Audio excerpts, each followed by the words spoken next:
예담 새벽 기도에 오신 여러분들을 진심으로 환영합니다. 오늘도 주님의 은혜가 함께하길 간절히 바라겠습니다. 오늘은 살아남는 이들 제9장 바벨탑에 대하여 함께 말씀을 나누고자 합니다.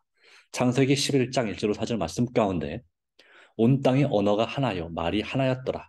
이에 그들이 동방으로 옮기다가 신할 평지를 만나 거기 거류하며 서로 말하되 자 벽돌을 만들어 견고히 굽자 하고 이에 벽돌로 돌을 대신하며 역청으로 진흙을 대신하고 또 말하되 자 성읍과 탑을 건설하여 그 탑 꼭대기를 하늘에 닿게 하여 우리 이름을 내고 온 지면에 흩어짐을 면하자 하였더니 라고 기록합니다. 예, 노아 홍수 이전에는 온 땅의 언어가 하나였습니다. 외국어가 존재하지 않았습니다. 비록 사투리는 있었을지라도 서로가 다 말이 통하고 알아들을 수 있는 수준, 범위 안에 있었습니다. 그런데 이들이 하나님을 신실하게 믿는 백성을 떠나서 이제 동방으로 옮기다가 시날 평지라고 하는 유프라테스 강가에 바로 메소포타미아 문명의 발상지인 그곳에 거주하면서 그들이 높은 탑을 쌓기로 결심했습니다. 바로 바벨탑이죠. 벽돌을 만들어 견고히 굽자. 돌보다 가공하기가 훨씬 더 쉽지요. 그리고 벽돌도 돌만큼 단단하고 예, 물에 강합니다. 그리고 역청, 바로 아스팔트 재료, 역청으로 진흙을 대신하여 역시 방수 기능이 있죠. 그래서 이 홍수가 날지라도 그 물에 잠길지라도 무너지지 않을 그러한 건물을 짓기로 결심을 했습니다. 목적은 무엇입니까? 그 탑 꼭대기를 하늘에 닿게 해요. 구름 이상으로 올라가서 우리 이름을 내고 하나님의 이름, 하나님께 영광을 돌리는 것이 아니라 바로 그들 지도자들의 이름을 내고자, 그들의 이름을 내고자 하였고, 하나님께서는 생육하고 번성하는 땅에 충만하라 했지만 그들은 온 짐의 흩어짐을 면하자, 함께 모여 사는 도시를 건설하고 그리고 탑을 세우는 바로 그런 일을 하고자 했습니다. 다시 말하면 하나님께 대하여 반역하고 대항한 것이었습니다. 예, 노아의 후손, 오래지 않아 노아의 후손 가운데 아마도 100년 남짓한 세월 이전에 어떤 사람들은 배도하기 시작하였습니다. 아마 노아의 손자 때부터가 되겠죠. 아들 때부터 또 손자 때부터 특별히 셈, 함, 야벳 중에 저주를 받은 함의 후손 가운데서 이런 일이 먼저 생겨나게 되었을 것입니다. 일부는 노아의 모범을 따라서 하나님의 계명을 순종하였지만 다른 이들은 믿지 않고 반역적이었으며 심지어는 홍수에 대한 견해도 한결같지 않았습니다. 홍수가 하나님이 내리신 것이 아니라 저절로 생겼다고 하는 그러한 주장을 하기도 하고 하나님께 홍수를 내리신 것이 맞지만 그러나 어떻게 이 땅을 저주할 수 있는지 그거에 대해서 하나님께 대하여 불만, 불평, 반역적인 그런 정신을 갖고 있었습니다. 노아홍수 이전의 아름다운 세상에 비하여 지금 세상이 어떤지를 그들이 깨달았을 때 바로 그러한 반응을 보였고 또 사단의 유혹과 게임에 넘어가서 점점 더 이제 하나님과 원수 관계가 되기 시작했습니다. 그들은 하나님을 사랑하고 순종하며 높이는 자들의 의로운 담화와 경건한 생애로 날마다 책망을 당하고 있음을 느꼈습니다. 이 노아는 아담과 다른 것이 아담은 죄를 이 땅에 들여온 예, 사람이잖아요. 어쨌든 사단의 게임에 넘어가서 그래서 사람들의 격렬한 비난을 그 후손들의 비난을 당했습니다. 그런데 노아는 비난을 당할 비난 당할 일이 함을 저주한 것 빼고는 함의 아들 구스를 저주한 것 빼고는 네, 없는 것입니다. 그는 하나님 앞에 정말 의로운 사람이고 그의 가족 바로 그들을 구원한 구원자이신 예수님을 상징하는 위치에 있는 사람이었습니다. 그는 여전히 생존해 있었습니다. 노아홍수에 350년을 더 살았으니까요. 이 바벨탑을 쌓을 이 당시에 노아는 살아서 그들에게 어느 길이 옳은 길인지 하나님을 사랑하고 순종하고 높이는 것이 가장 의로운 길임을 그리고 의를 따른 믿음을 따른 길임을 분명히 증거했을 것이고 이 노아의 유물과 노아의 그 말들은 여전히 살아있는 설교였습니다. 그러기에 이 노아를 따르고 노아의 믿음을 본받아서 하나님과 동행하는 그런 사람들과 함께 사는 이 죄인들은 하나님과 원수관계의 사람들은 날마다 그것이 책망을 당하는 것으로 느껴졌고 대놓고 거기에 도전할 수 없었기 때문에 그것도 그들의 할아버지, 증조 할아버지 또 오대조 할아버지에게 어떻게 대놓고 이렇게 도전할 수 있겠습니까? 적어도 양심은 살아 있었습니다.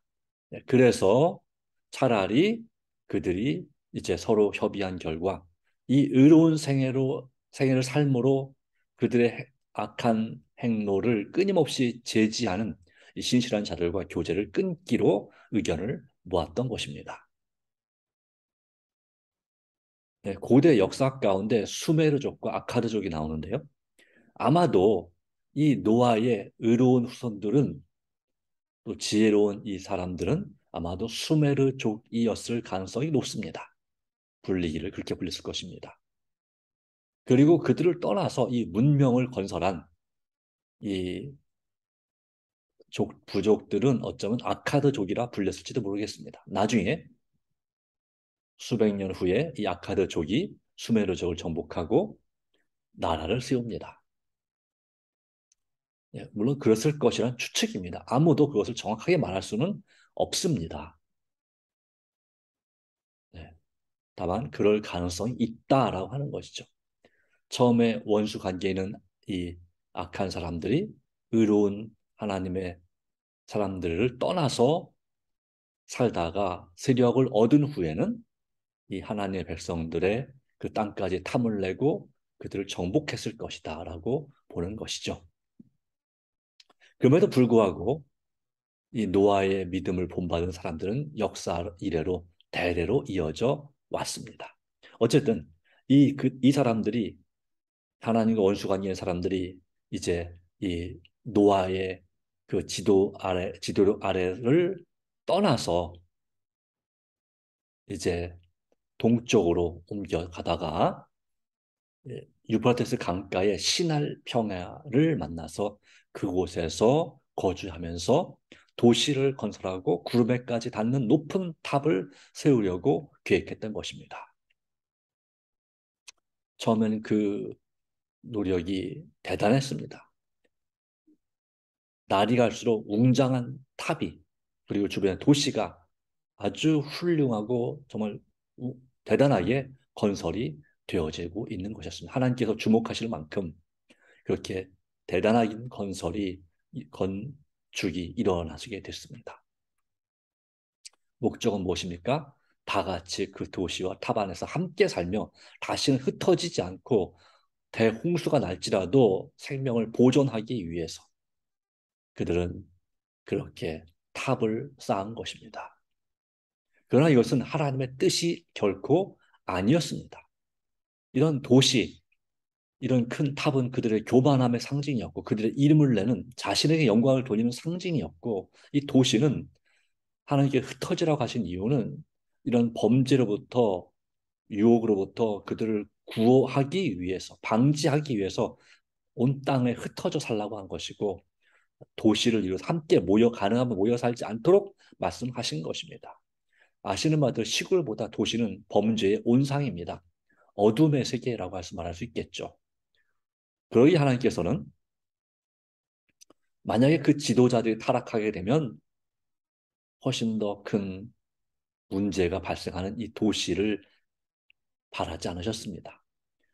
그러나 그들은 홍수가 다시 올지라도 안전할 것이라 생각했고 왜냐하면 그들이 쌓을 탑이 이 홍수 때의 수위보다 훨씬 더 높게 탑을 세울 것이기 때문이었습니다. 그들의 건축 기술이 허락하는 한 그들은 최대한 높은 탑을 쌓을 것이었습니다. 그렇게 되면 온 세상 사람들이 그들에게 영광을 돌리고 그들은 마치 신과 같이 돼요. 바로 사단이 원했던 것이고 바로 타락한 죄인들의 지도자들이 원했던 것입니다. 신과 같이 되어 백성들을 지배하게 되려고 생각하였습니다. 그래서 태양, 달 이런 것들에 내가 그런 것의 후손이다, 아들이다, 딸이다 이렇게 주장하면서 그들이 신이 된 것이죠. 우리는 태양에서 왔다, 우리 달에서 왔다. 그래서 수많은 이, 바, 이 아브라함 당시의 고대 세계의 그 신들은 이런 데서 나온 것입니다. 바로 그들의 지도자들의 신이 된 것이고 또한 웅장하고 위대한 것들을 하나님께 만드신 것들을 하나님 대신에 신으로 섬기면서 우상 숭배에 빠지게 되고 그 결과는 그 배후에 있는 사단을 하나님으로 섬기게 되는 결과를 낳게 됩니다. 자, 그렇게 해서 이 탑은 그 건설자들을 높이려 특별히 누구요? 함의 아들 구스의 아들 즉 함의 손자 니므롯이 그들의 왕이 되어서 최초의 나라를 건설합니다. 니느웨라는 도성을 건설하고 네, 그 외 여러 성들을 건설하게 되죠. 그래서 여호와 앞에 뛰어난 사냥꾼이다. 그는 지도력이 있고 아주 그 하여튼 당시에 사람들이 정말 존경할 만한 실력을 가진 무력에 있어서 뛰어난 또 명석한 두뇌를 가진 그런 사람이었다는 사실은 분명합니다. 그러나 그 뛰어난 머리와 실력과 능력을 가지고 하나님을 대적하고 대항하는 그런 탑을 건설하고 나라를 세우는데 쓰여졌다고 하는 것이죠. 안타까운 일입니다. 우리에게 주신 하나님께서 지혜와 능력, 이 모든 것은 하나님의 영광을 위해서 주신 것이지만 때때로 하나님으로부터 떠나게 될 때 자신을 높이는 우상 숭배로 돌릴 목적으로 그들의 모든 것을 관심을 고안하고 그리고 그렇게 이와 같은 탑을 쌓게 되는 것입니다.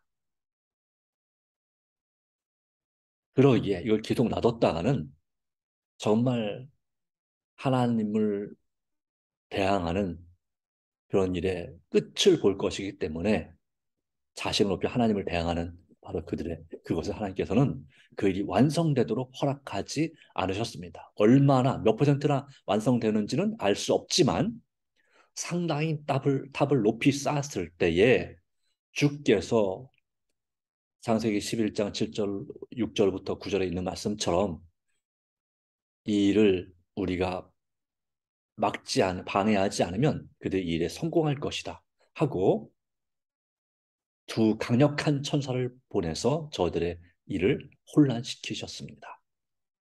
그래서 사단은 그렇습니다. 사단은 하나님을 대항하는 일을 끊임없이 합니다. 거의 완성되어 갈 즈음에 하나님께서는 그들의 사탄의 시도를 좌절시키죠.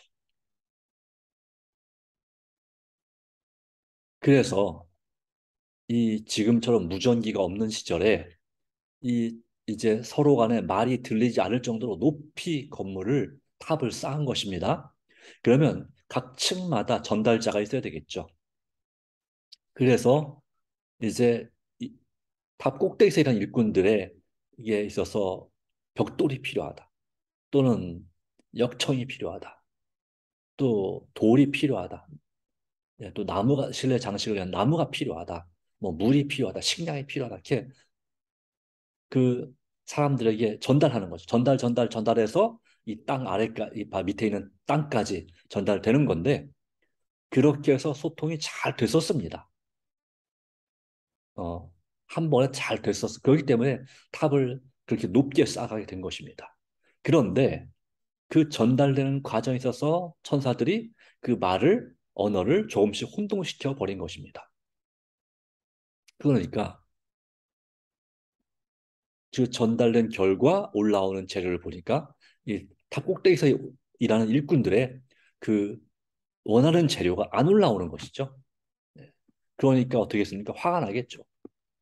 그래서 서로 이에 대해서 이 서로 간에 통일성이 없어지는 것입니다. 화를 내고 오해하고 또 갑자기 말이 이상해지는 것이죠.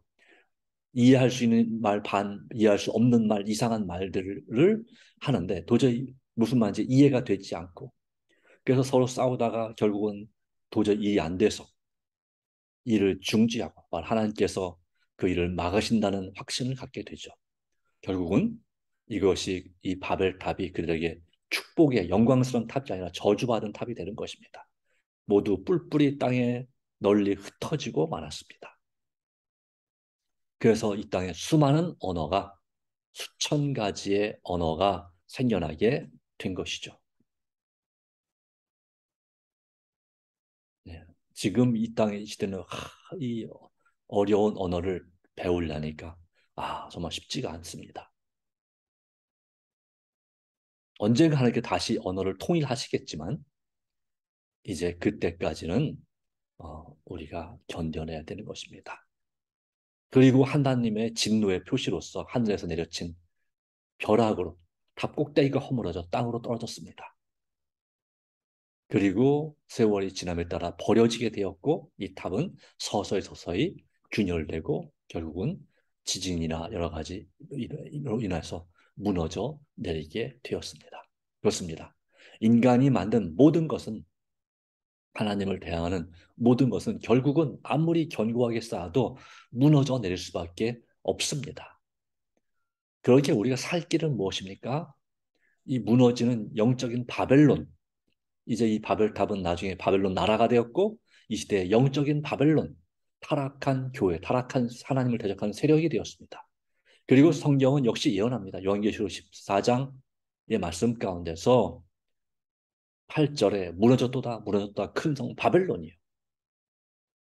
또한 말씀하기를 요한계시록 18장에 내 백성아 거기서 나오라고 말하고 있습니다. 결국은 이 영적인 바로 사탄의 세력을 상징하는 이 바벨론은 무너지게 될 것입니다. 모든 것은 무너지게 될 것입니다. 혼란하고 혼잡하게 되는 바로 그것은 질서의 하나님 앞에서 굴복될 것입니다. 우리가 살 길은 무엇입니까? 거기서 영적인 혼란한 세계에서 나오는 것입니다. 그런데 왜 영적인 혼란이 생기면 우리는 하나님을 도리어 떠날까요? 진리를 떠날까요? 이것은 정말 안타까운 일입니다. 우리는 반대로 혼란이 생기면 생길수록 진리가 되시는 우리 마음에 질서를 주시는 하나님께로 도망쳐 나와야 되는 것입니다. 하나님께로부터 도망가는 것이 아니라 무너지는 바벨론에서 도망쳐 나와야 되는 것입니다. 그래야 우리가 사는 것입니다. 우리가 아무리 힘들고 어려울지라도 혼란의 혼란 가운데서 우리 마음에 빛을 주시고 진리를 깨닫게 하시고 안정을 주시고 깨달음을 주시는 우리 하나님께로 나와 그분 안에서 참된 쉼과 위로를 받게 되는 저와 여러분이 되기를 간절히 바라는 것입니다. 바로 오늘 주시는 하나님의 말씀이 이것입니다. 창세기 11장 7절 9절. 자, 우리가 내려가서 거기서 그들의 언어를 혼잡하게 하여 그들이 서로 알아듣지 못하게 하자 하시고 여호와께서 거기서 그들을 온 지면에 흩으셨으므로 그들이 그 도시를 건설하기를 그쳤더라. 그러므로 그 이름을 바벨이라 하니 이는 여호와께서 거기서 온 땅의 언어를 혼잡하게 하셨습니다. 여호와께서 거기서 그들을 온 지면에 흩으셨더라.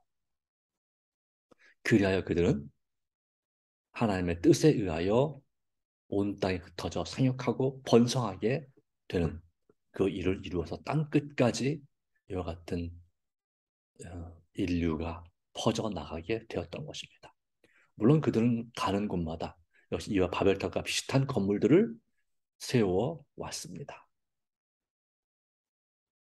그럼에도 불구하고 그들이 교만하게 되면 하나님께서는 종종 이 바벨탑을 무너뜨린 것처럼 그들을 심판하여 망하게 하셨습니다. 이 역사의 마지막에 사는 저 여러분에게 주시는 교훈은 그것입니다. 우리는 하나님의 뜻을 따고 오직 사람의 영광이 아니라 하나님을 두려워하며 그에게 영광을 돌리는 사람이 되어야 할 것입니다. 왜 그렇습니까? 하나님께서 이 바벨탑을 심판하신 것처럼 영적인 바벨론을 심판하실 시간이 이르렀기 때문입니다. 하나님의 은혜가 함께하기를 간절히 바랍니다. 다 같이 머리 숙여 기도합니다. 하나님 아버지, 오늘 이 바벨탑에 대하여 우리가 함께 말씀을 묵상하였습니다. 하나님의 이름에 영광을 돌리는 것이 아니라 자기들 이름을 내고자 그리고 또한 흩어짐을 뭉치면 살겠다는 그런 마음으로 흩어짐을 면하고자 했습니다. 그러나 그것은 하나님의 뜻이 아니었습니다. 물론 선한 연합은 중요하 좋지만 아름다운 것이지만 그 가운데 욕심에서 비롯된 그런 악한 연합은 결국은 영적인 바벨론이 되어서 무너지는 것이 되게 될 것입니다. 인간이 세운 모든 것은 무너집니다. 하나님, 이 무너진 세상에서 나와서 오직 영원히 흔들리지 아니하는 하나님의 나라에 성도로서 살도록 도와주시옵소서. 우리의 마음의 영혼의 영적인 혼란으로부터 우리는 나와야 된다고 말씀하고 있습니다. 오직 하나님을 두려워하며 그에게 영광을 돌리는 것이 이 마지막 때의 살 길임을 다시 한번 기억합니다.